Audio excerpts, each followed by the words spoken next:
Hello everyone, welcome back to our channel. Current affairs की series में आप सभी का स्वागत है। मेरा नाम प्रतिभा है और आज भी हम 10 इम्पॉर्टेंट करंट अफेयर्स के क्वेश्चन डिस्कस करेंगे जो हम पर डे करते हैं। और इसकी टाइमिंग जिन लोग को नहीं पता है तो मैं बता देती हूँ। 8 AM यानी मॉर्निंग शिफ्ट पे हम इसके 10 क्वेश्चंस को पर डे सॉल्व करते हैं, जो आपके एग्ज़ाम पॉइंट ऑफ व्यू से काफ़ी इम्पॉर्टेंट होते हैं।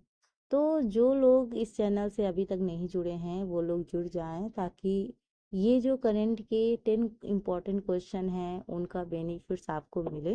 मेरा मेन मोटिव यही है कि आप वीडियो को कंप्लीट देखें ताकि आपको इससे संबंधित इम्पॉर्टेंट क्वेश्चन का लाभ मिल सके। ये वीडियो आपके लिए बनाई जाती है, आपके एग्ज़ाम को में आप का अच्छा प्रदर्शन हो इसके लिए बनाई जाती है। तो हमारी मेन कोशिश यही रहती है कि आपको हेल्प मिले, इसलिए आपको ये वीडियो देखना इम्पॉर्टेंट है।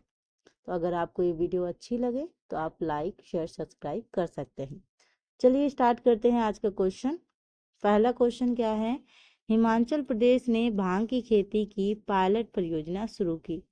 तो हिमाचल प्रदेश सरकार ने बढ़ती मांग और वैश्विक स्तर पर भांग यानी कैनबिस की औषधि, कृषि और औद्योगिक उपयोगिता को मान्यता देते हुए पायलट परियोजना को क्या दी है? मंजूरी दी है। अगर बात करें तो मुख्यमंत्री सुखविंदर सिंह सुक्खू इसका नेतृत्व कर रहे हैं, ठीक है। और स्पेशली अगर विशेष रूप से कहा जाए तो औषधि और औद्योगिक उपयोगिता पर इसका मेन फोकस है, ठीक है। नेक्स्ट क्वेश्चन बात करें तो यहाँ पे आरबीआई ने सुरक्षित डिजिटल बैंकिंग के लिए बैंक.in और FN.in लॉन्च किया। अगर हम बात करें तो डिजिटल बैंकिंग की साइबर सुरक्षा और ग्राहकों के विश्वास को बढ़ाने के लिए भारतीय बैंक और वित्तीय संस्थानों के लिए विशेष इंटरनेट डोमेन नाम जारी करने की घोषणा की गई। अगर हम बात करें यहाँ पे तो अब भारतीय बैंकों के लिए बैंक.in और गैर बैंकिंग वित्तीय संस्थानों यानी NBFCs के लिए FIN.in डोमेन निर्धारित किया गया है, ठीक है। नेक्स्ट क्वेश्चन क्या है? RBI MPC 2025 यानी मौद्रिक नीति समिति। तो अगर हम बात करें आरबीआई मौद्रिक नीति समिति की 2025 की कुछ इम्पोर्टेंट चीज़ें, तो जो है मौद्रिक नीति समिति यानी MPC ने 5 से 7 फरवरी 2025 तक अपनी 53वीं बैठक आयोजित की है। अगर हम बात करें ये जो बैठक हुई है इसकी जो अध्यक्षता कर रहे हैं वो किए थे आरबीआई के गवर्नर श्री संजय मल्होत्रा ने, ठीक है। इस बैठक में और लोग भी मौजूद थे। तो उन लोग का अगर हम नाम की बात करें तो doctor Nagesh Kumar, Shri Saugata Bhattacharya, professor Ram Singh, doctor Rajiv Ranjan और श्री M राजेश्वर राव ने भी इस बैठक में भाग लिया है, ठीक है। नेक्स्ट काफ़ी इम्पोर्टेंट क्वेश्चन है। ज़्यादातर करंट की जो या अगर हम कहें स्टेट लेवल के जो भी एग्ज़ाम होते हैं उनमें इन सबसे रिलेटेड क्वेश्चन ज़्यादा आने की संभावना होती है। तो आयुष मंत्रालय ने शुरू किया है शतावरी अभियान, ठीक है। तो क्या है ये शतावरी अभियान, इसके बारे में बात करते हैं। तो ये क्या कर रहा है? बेहतर स्वास्थ्य के लिए ये अभियान शुरू किया गया है, जिसका उद्घाटन किया है श्री प्रताप राव जाधव ने, जो स्वतंत्र प्रभार है, ठीक है। मतलब आयुष मंत्री द्वारा किया गया है। यहाँ पे अगर हम बात करें तो आयुष मंत्रालय के जो सचिव हैं जिसका नाम है वैद्य राजेश कोटचा, और राष्ट्रीय औषधि पादप बोर्ड के CEO डॉक्टर महेश कुमार दधीच, ठीक है। और उनके साथ साथ और भी वरिष्ठ अधिकारी उपस्थित थे। अगर हम यहाँ बात करें तो यह अभियान आंवला, मोरिंगा, गिलोय और अश्वगंधा जैसी औषधि पौधों को बढ़ावा देने के लिए, ये एक तरीके से अगर हम बात करें तो आपने देखा होगा कि जब कोरोना काल फैला था तो गिलोय वगैरह का जूस लोग बहुत पीते थे। तो मतलब ये होता है कि काफ़ी हेल्पफुल है, आपके स्वास्थ्य को काफ़ी मदद करता है स्वस्थ होने में। और उस वक्त ये था कि इम्यूनिटी सिस्टम बहुत वीक रहती है, जिसकी वजह से कोरोना बहुत जल्दी आपको मतलब रोग हो जाता था। तो इसकी वजह से ये जो औषधि रूप में जो चीज़ें उपलब्ध थी उनका लोग ज़्यादा सेवन करना पसंद करते थे। तो यहाँ पे आंवला, आंवला के बारे में जानते हो, गिलोय, अश्वगंधा, अश्वगंधा का उपयोग भी बहुत ज़्यादा मात्रा में हो रहा है। तो इन सब का जब प्रयोग ज़्यादा मात्रा में होने लगा तो देखा गया कि हाँ ये सफल हो रहा है, तो इसकी वजह से फिर ये पहल भी शुरू की गई। ठीक है। लॉजिस्टिक प्रदर्शन सूचकांक में शीर्ष 25 देशों में होगा भारत। तो भारत 2030 तक का टारगेट लेके चल रहा है कि 2030 तक हम इन 25 देशों में अपना स्थान हासिल कर लेंगे। अगर बात की जाए तो भारत पीएम गति शक्ति और राष्ट्रीय लॉजिस्टिक नीति जैसी पहलों के माध्यम से ये चीज़ कर रहे हैं। अगर प्रेजेंट टाइम की बात करें तो विश्व बैंक की लॉजिस्टिक परफॉर्मेंस इंडेक्स यानी एलपीआई में 38वें स्थान पर भारत का लक्ष्य 2030 तक शीर्ष 25 देशों में अपना स्थान बनाना है। ठीक है। अगर हम बात करें यहाँ पे तो 2029 तक $484.43 बिलियन तक पहुंचने की उम्मीद है। सरकार का उद्देश्य लॉजिस्टिक्स लागत को जीडीपी के 13 से 14% से घटाकर सिंगल डिजिट में लाना है। ठीक है। अगर हम बात करें यहाँ पे कोका क्राइसिस अध्ययन में 2050 तक पश्चिमी और मध्य अफ्रीका में 50% भूमि हानि की चेतावनी दी गई है। ठीक है। तो ये जो क्वेश्चन है काफ़ी इम्पोर्टेंट है। अगर हम बात करें यहाँ पे तो नए अध्ययन से पता चला है कि चल रहे जलवायु परिवर्तन का पश्चिमी और मध्य अफ्रीका में कोको उत्पादन पर गंभीर प्रभाव पड़ रहा है या पड़ सकता है। ठीक है।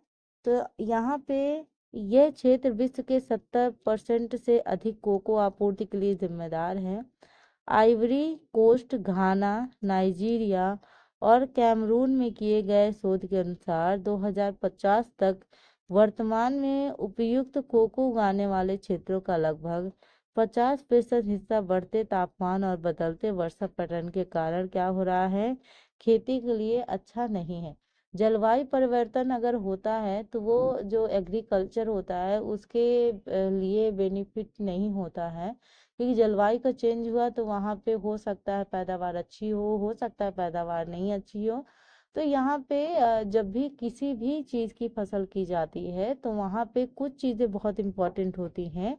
अगर बात करें जिस भी चीज़ की अगर हम खेती करते हैं तो आपने देखा होगा कि क्यों हम मौसम के अकॉर्डिंग खेती करते हैं, क्यों हमारे इधर जिलों में इस चीज़ की खेती नहीं हो सकती, उस चीज़ की खेती हो सकती, क्योंकि मिट्टी जो होती है, अगर हम बात करें कुछ चीज़ें इंपॉर्टेंट होती हैं, आपकी मिट्टी हो गई, आपकी जलवायु हो गई वहाँ की। ठीक है।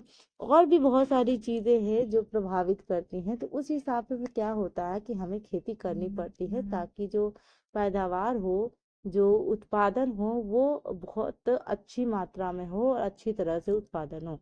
तो इसके लिए ज़रूरी है कि जो वहाँ की जलवायु है वो अच्छी होनी चाहिए, वरना वहाँ की जो खेती है उस पे जो बदलते वर्षा पैटर्न के कारण वहाँ पे खेती अनुपयुक्त हो सकती है।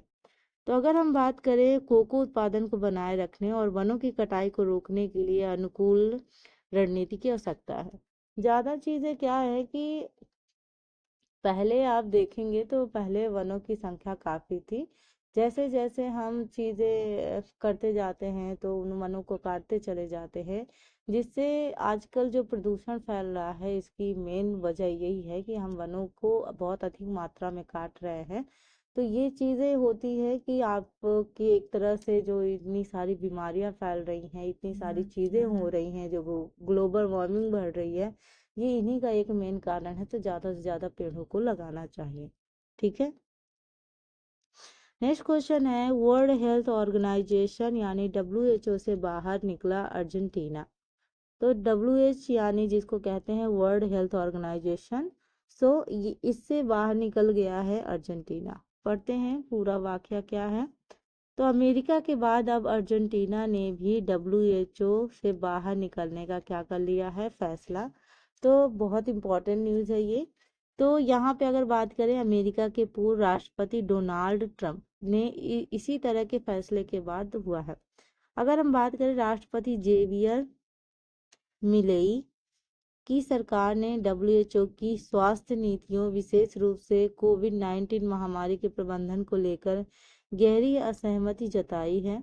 इस निर्णय ने अर्जेंटीना की वैश्विक स्थिति, स्वास्थ्य नीति और डब्ल्यूएचओ की विश्वसनीयता पर क्या दिया है, एक तरह से बहस छेड़ दी है। आलोचकों का कहना है कि फैसला कांग्रेस की मंजूरी के बिना पूरी तरह से प्रभावी नहीं हो सकता। इससे अर्जेंटीना की स्वास्थ्य प्रणाली और अंतर्राष्ट्रीय संबंधों पर दीर्घकालिक प्रभाव पड़ सकता है।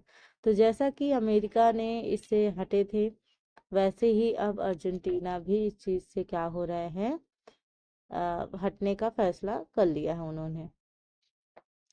नेक्स्ट क्वेश्चन है आपका, महिला जननांग विकृत के लिए शून्य सहनशीलता का अंतर्राष्ट्रीय दिवस 2025। तो महिला जननांग विकृत यानी एफजीएम के खिलाफ शून्य सहिष्णुता के अंतर्राष्ट्रीय दिवस को 6 फरवरी 2025 को मनाया गया। एफजीएम ने एक गहरे रूप से जुड़ी हुई सांस्कृतिकता है जिसमें गैर चिकित्सीय कारणों के लिए महिला जननांगों का आंशिक या पूर्ण रूप से हटाया जाता है। इसे अंतर्राष्ट्रीय स्तर पर मानवाधिकारों का उल्लंघन माना जाता है और इससे शारीरिक, मानसिक और सामाजिक प्रभाव होते हैं। ये मुख्य रूप से अफ्रीका और मध्य पूर्व के 30 देशों में पाया जाता है। एफजीएम एक वैश्विक समस्या है अगर हम बात करें, जिसके मामले आपको एशिया में, लैटिन अमेरिका, पश्चिमी यूरोप, उत्तरी अमेरिका, ऑस्ट्रेलिया, न्यूजीलैंड में प्रवासी समुदायों में भी सामने आए हैं। तो अगर बात करें, ये जो एफजीएम एक समस्या है जिसकी वजह से ये जो चीज़ें होती हैं ये होता है, ठीक है। तो एक तरह से अगर कहा जाए तो ये एक मानवाधिकार का उल्लंघन ही है, ठीक है।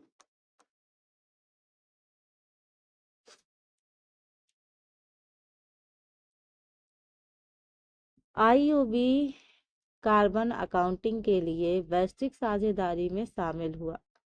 अगर हम बात करें यहाँ पे, तो भारतीय ओवरसीज बैंक, जिसको बोलते हैं आईओबी, ने स्थिरता की दिशा में एक कदम उठाया हुआ है जिसमें partnership for carbon accounting financial यानी पीसीएएफ को हस्ताक्षरकर्ता के रूप में शामिल होने का निर्णय लिया है। यह कदम बैंक की प्रतिबद्धता को दर्शाता है जिसमें वित्त पोषित गतिविधियों से संबंधित ग्रीन हाउस गैस यानी जीएचजी उत्सर्जन को मापने और खुलासा करने के लिए प्रतिबद्ध है।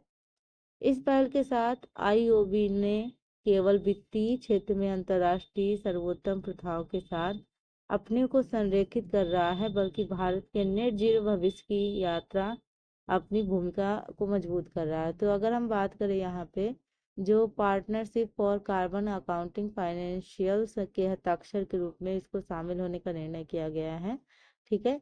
जिसमें क्या है, वित्त पोषित गतिविधियों से संबंधित जो ग्रीन हाउस गैस है उसके उत्सर्जन को मापना और खुलासा करने के लिए ये हुआ है, ठीक है। साउथ इंडियन बैंक, अगर हम साउथ इंडियन बैंक की बात करें तो साउथ इंडियन बैंक ने उद्यमियों के लिए स्टार्टअप चालू खाते शुरू किए हैं। तो दक्षिण भारतीय बैंक एसआईबी ने भारत में तेजी से बढ़ते स्टार्टअप परिस्थितिकी तंत्र का समर्थन करने के लिए एक महत्वपूर्ण कदम उठाया है। अगर हम यहाँ बात करें तो बैंक ने 2 विशिष्ट स्टार्टअप करंट अकाउंट उत्पादन लॉन्च किए हैं, जिसमें से SIB business startup current account और SIB corporate startup current account शामिल हैं। कौन कौन से? बिजनेस स्टार्टअप करंट अकाउंट और SIB corporate startup current account, ठीक है। ये 2 चीज़ें इस पे शामिल है। अगर हम यहाँ बात करें तो ये अकाउंट उद्यमियों को विशेष आवश्यकता पूरी करने के लिए डिज़ाइन किए गए हैं, जिसमें क्या होता है कि स्टार्टअप्स के लिए बैंकिंग को सरल मापने में मदद करता है और ताकि वे अपने व्यापार को बढ़ाने पर और ध्यान केंद्रित कर सके, ठीक है। तो ये रहे 10 इम्पोर्टेंट क्वेश्चंस जो आपके एग्ज़ाम के लिए इम्पोर्टेंट है। तो अगर आप एक साथ पूरी चीज़ें देखेंगे तो फास्ट तरीके से भी देख सकते हैं, कोई दिक्कत नहीं है। बस क्लास को कंप्लीट ज़रूर किया कीजिए, क्योंकि देखो, जो चीज़ आपके लिए बनाई जाती है, आपकी हेल्प के लिए बनाई जाती है, तो आप तक वो चीज़ पहुँचे, वो मेरा मेन टारगेट है। तो अगर आप इस चीज़ को देखेंगे आपको उससे लाभ मिलेगा, ये मैं पक्का श्योर से कह सकती हूँ, क्योंकि ये जो क्वेश्चन है डायरेक्टली आपको एग्जाम में देखने को मिलेंगे। तो मिलते हैं अपने नेक्स्ट वीडियो में, तब तक के लिए अपना ख्याल रखिए, अपने माता पिता का ख्याल रखिए। Thank you for watching, thank you so much.